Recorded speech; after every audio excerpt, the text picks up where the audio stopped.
Hi dear students, today we are going to talk about the sociological perspectives. This is the third lecture of sociology in the series, which is dedicated to the students who are preparing for the CSS or PMS. So today's topic is sociological perspectives. So first of all, we need to define theory, like why we are using theory and what is theory.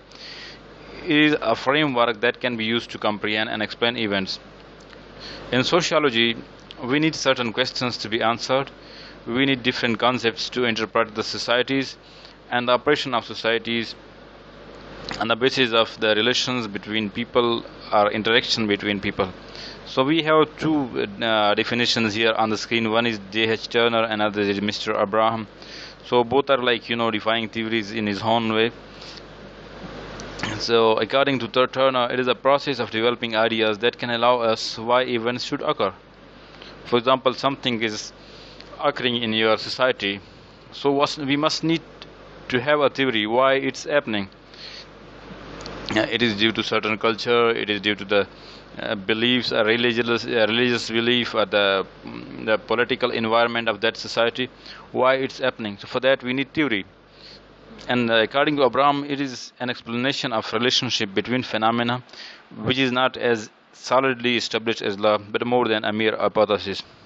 So according to Abraham, it is more than hypothesis. Hypothesis just is a simple suppositions which we make about an event, about a process, while lies the exact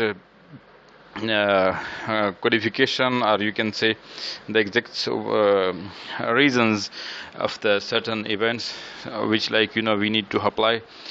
So dear students, let's proceed to the different sociological perspectives. You should remember that there are three main sociological perspectives. One is structure functionalist, the second one is the conflict theories, and the third one is the symbolic interactions, or you can say the symbolic theories.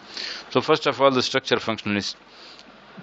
As from its name, it's obvious that it acts the societies are acting like the structure of an organism, of a person, or like anything.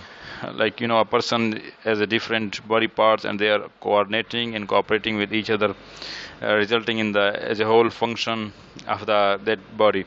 In the same manner, in a society we have different parts, so they are cooperating and that coordinating with each other. They are interrelated and interdependent on each other, and resulting in the order or disorder or stability or instability. And they are mainly inspired by the Emile Durkheim. So we have different terms in that perspective, manifest functions which are intended or anticipated, and we are doing in that part of society is being intentionally in operation to bring order and stability. Another is latent functions which are unintended or anticipated. In the same way, we have dysfunctions in society due to some culture, due to some concepts, due to some myths.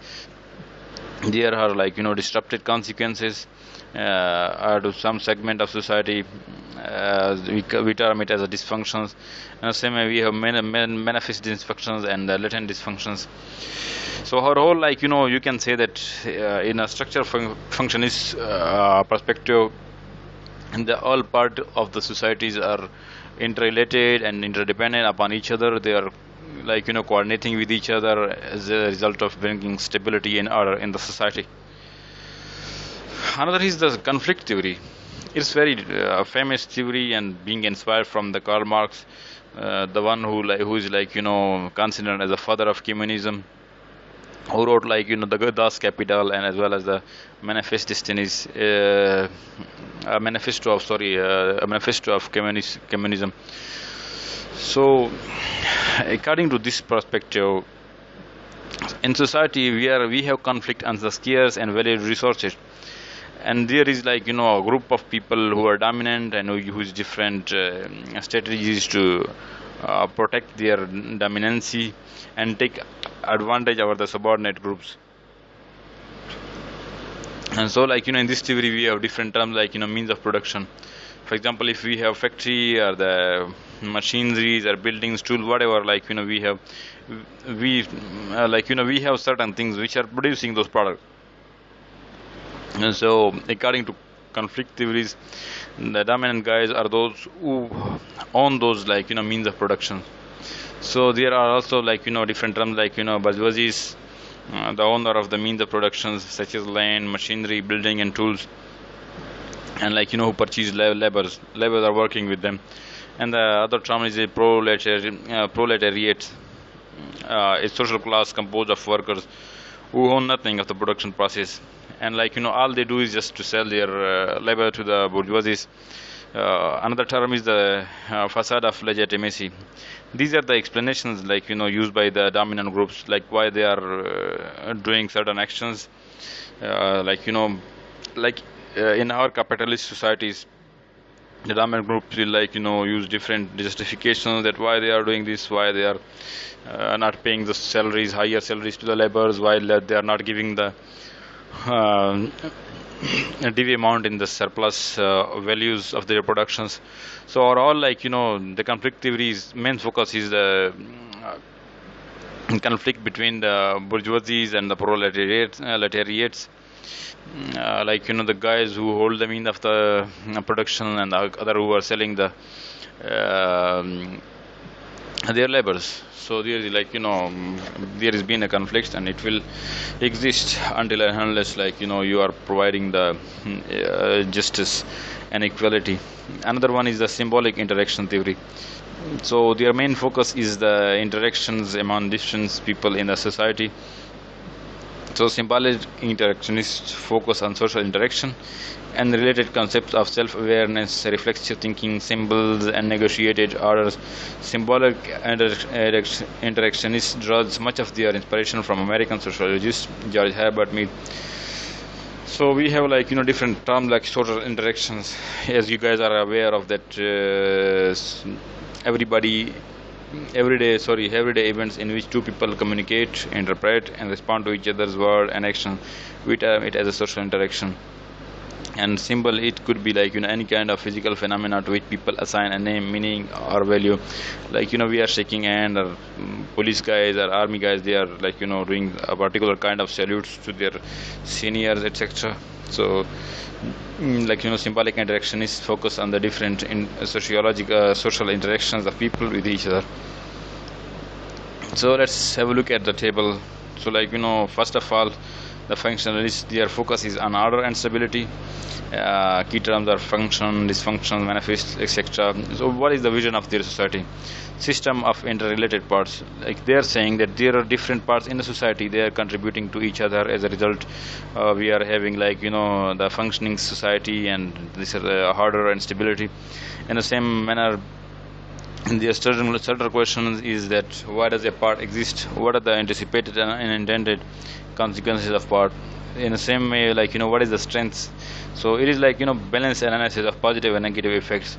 And weakness is that defense existing social arrangements are difficult to determine overall effect. In the same way, we have conflict perspective. What is their focus? Conflict our scarce and valued resources. According to that perspective, the guys, the people who are holding the scarce resources, they are the boss, they are the dominant. In the same way, what is their vision of the society? The dominant and subordinate groups in conflicts over scarce and valued resources. And their central question is who benefits from a particular pattern or an arrangement, and at whose expense. They criticize the capitalist system, and they are saying that guys who is holding and the means of production or the scarce resources, the guys, the businessmen, the army generals, and the guys with the power are they are taking advantage of the subordinate people like laborers or the common man who is working in their companies. Now, what is their strength? It encourages analysis behind popular explanations, and their weakness is that it presents simplistic view of dominant subordinate groups or relationship. It's not that simple. There are too many complexities, and it's very complex things. You cannot just simply divide people in the dominant and the subordinates. There are some pro and cons. in that arrangement. And the next one is the symbolic interactionist perspective. So what is their focus? Their focus is on like social interaction, and their vision of society is web of social interactions. Like they are saying people interact with each other. As a result, like the society is functioning and it's like in operation. What is the central question? How do involved parties experience, interpret, influence, and respond to what they are and what others are doing in the course of interacting? And their strength is that it encourages direct, first, and extensive analysis. And their weakness is generalizability. Generalizability of observation is difficult to determine. So, dear students, today we have studied three perspectives of the sociology. The functionalist who are like focusing on order and stability. Then the conflict, like a perspective. They were discussing the conflict over the scarce and valued resources. And symbolic interactionists, and they were focusing on the social interactions.